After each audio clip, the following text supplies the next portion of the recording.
folks, I'm Brian Shaw from LSU down here in Baton Rouge. Hope you're all enjoying some great Christmas music this season. And one of the most challenging but common pieces to play on the trumpet during the holidays is Leroy Anderson's Sleigh Ride. If you're not a trumpet player, you may not know that at the end of the piece, trumpet players are tasked with playing a horse whinny.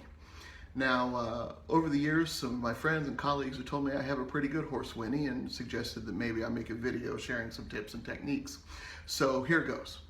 One of the most important things to remember that a lot of trumpet players forget is that you're supposed to imitate the front end of the horse and not the back end.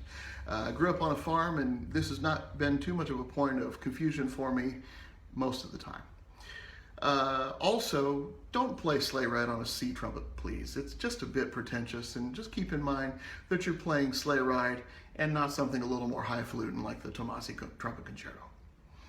When you're playing the horse whinny, make sure that you start high enough. A lot of trumpet players don't start high enough in the register. And also, I think some trumpet players press the valves down a little bit too far, and that makes it difficult to project. So only press the valves down just a little bit.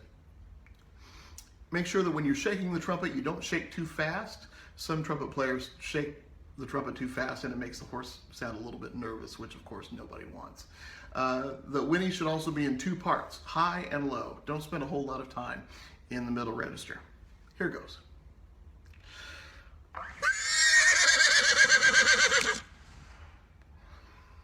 Hope you have a great holiday season. Merry Christmas and Happy New Year.